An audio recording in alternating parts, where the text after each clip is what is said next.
With Captain America Civil War about to kick off Phase 3 of Marvel's cinematic universe, many fans have been revisiting the films that have led up to this epic battle of the Titans. Disney and Marvel Studios head Kevin Feige have done an excellent job overall, but you don't build a billion-dollar franchise without making a few mistakes along the way. Here are the 10 biggest movie mistakes the MCU has made so far. Ed Norton as the Hulk. The Incredible Hulk is probably the most disconnected of all the films in the MCU, and a big part of that is because of its lead. Edward Norton is the only Avenger who needed to be recast after a standalone film, although replacing him had very little to do with his performance. Like his character in Birdman, Norton can be as intense off-screen as he is on-screen, and had very specific ideas about the Hulk that didn't always line up with Marvel's. He refused to do publicity for the film, and wasn't the team player the studio needed for their Avengers initiative.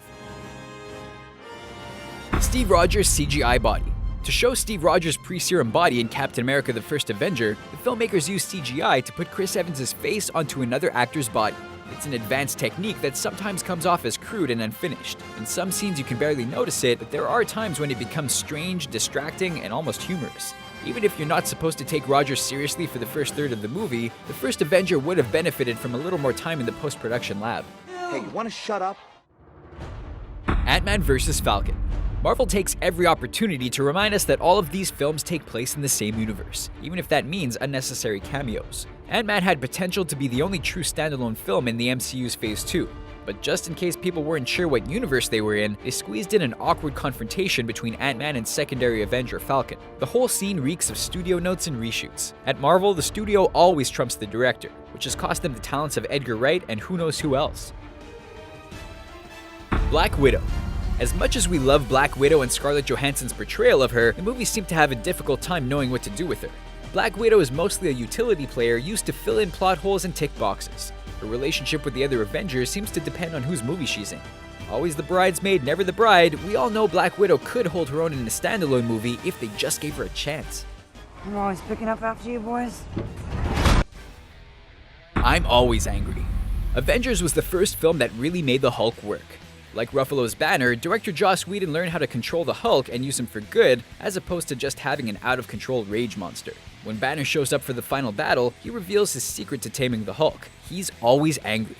It sounds cool and has become a highly quotable line, but it actually poses more questions than it answers. How did he turn the one thing that triggers the Hulk into something that subdues it? And why is he so mad all the time? Fortunately, he punches out a giant space whale before we can think too much about it. Whiplash. It's been said a superhero movie is only as good as its villain. Maybe that's why Iron Man 2 catches so much flack.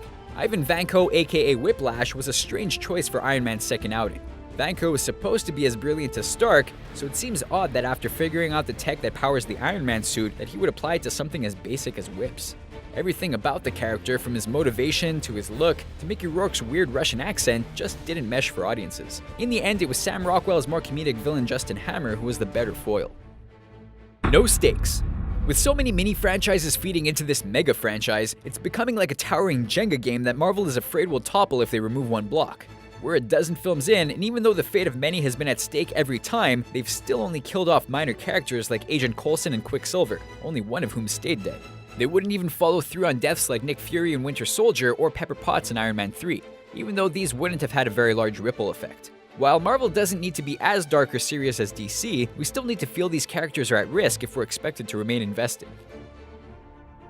Terrence Howard. It's still a little unclear what happened with Terrence Howard that caused him to be replaced by Don Cheadle as Colonel Rhodes for the second Iron Man and subsequent Avengers films, but there's clearly some bad blood there. Howard is known for being a little eccentric, so many have suspected his on-set behavior could have had something to do with it.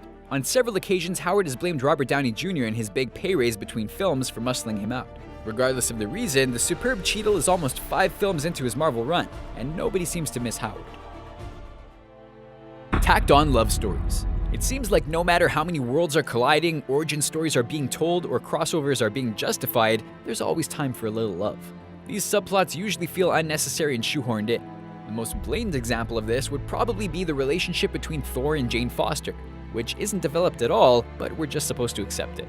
Marvel has no shortage of strong female characters, they just can't seem to find strong stories for them. Spoiling Spidey in the Civil War trailer. As exciting as the trailers for Captain America Civil War make it look, there's an overshadowing sense that we've seen it already. The main event is the Avengers fighting one another, but even that we've seen. Maybe that's why they felt they needed to show the addition of fan-favorite Spider-Man in the second trailer. This is the kind of reveal that should have been saved for the first time you see the film.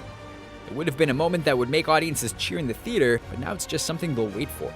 It's hard to imagine Civil War containing any surprises that would be as big or as fun as this one. I guess the execs got a little too excited about finally coming to an agreement with Sony to use the wall crawler and slung their web too soon. While we love what Marvel has done with their cinematic universe so far, nobody's perfect. But at least they seem to be learning from their mistakes as they perfect the formula they helped invent. What MCU missteps bothered you? Let us know in the comments below, and be sure to subscribe for more videos like this one.